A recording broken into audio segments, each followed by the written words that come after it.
When you stop talking to her, the silence becomes your loudest move. She feels it. She studies it. She wonders if you've moved on or grown stronger. That moment of quiet breaks her rhythm.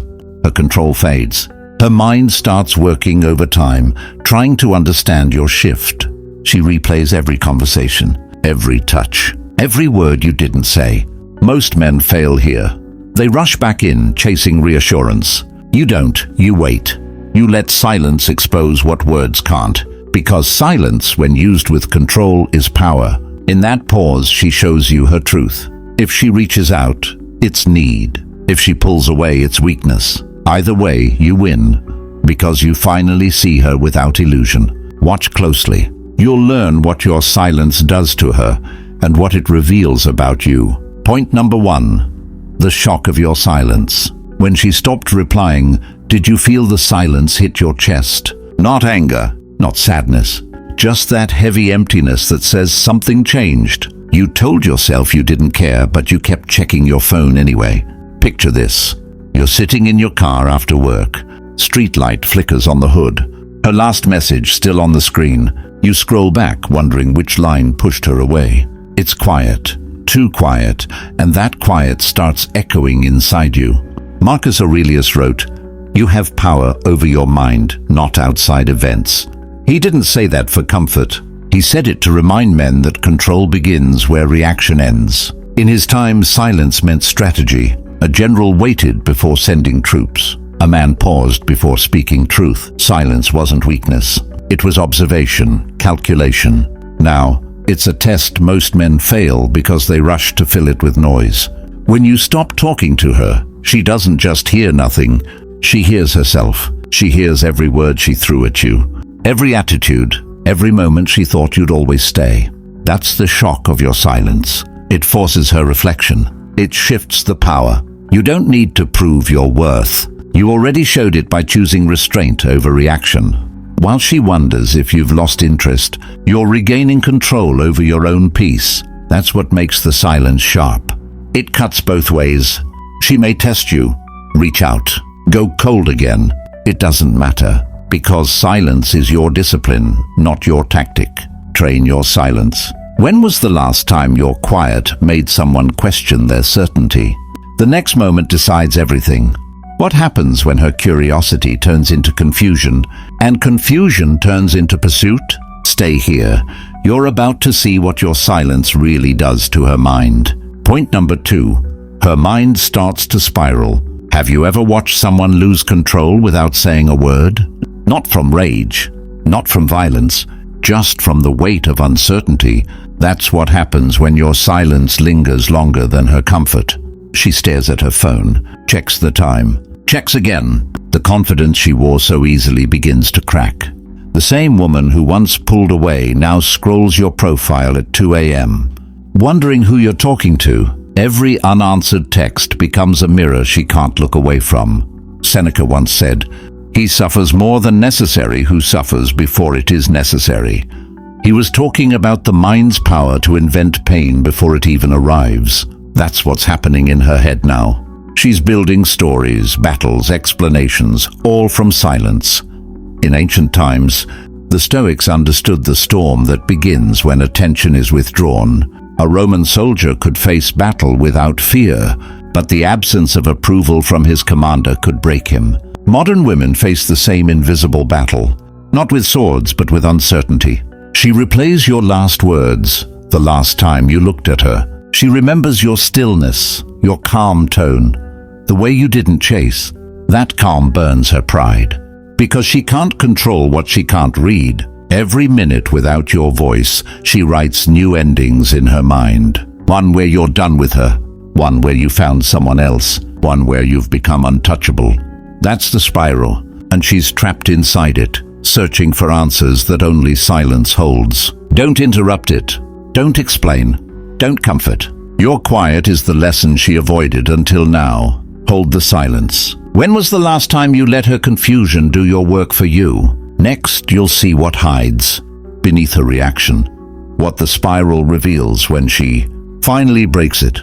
Point number 3. The truth beneath her reaction. Do you really know what her reaction means? Or are you still fooled by her noise? The messages, the anger, the cold distance, it all looks emotional. But emotion is often camouflage. When a woman reacts to your silence, she reveals what she values most. And it's rarely you, it's control. Picture it. You've gone quiet. No arguments, no explanations. She posts more, laughs louder, mentions moving on, but her eyes keep checking who's watching. Her piece looks rehearsed. That's not freedom.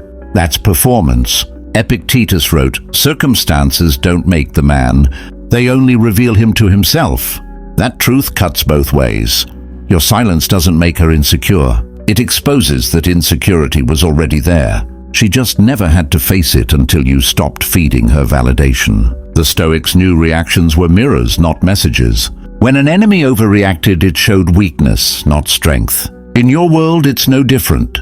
Her reaction isn't about what you did. It's about what she fears when she loses your attention. Every sudden burst of emotion, every act of pride, every silence from her end, it's data, signals of attachment, signals of ego. If you watch instead of respond, you'll see the pattern clearly. She might say she's done, but if she truly was, she'd be indifferent.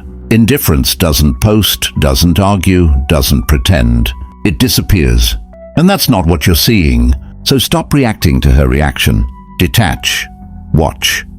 Read the truth in her silence and her noise alike. Because both reveal something, if you stay still long enough to see it. Observe without emotion. Are you strong enough to see her behavior for what it is, not what you wish it was? Next, we'll enter the point of power, the moment you stop observing and start reclaiming control. Point number 4, your power in stillness. When was the last time you sat in silence and didn't try to fix anything?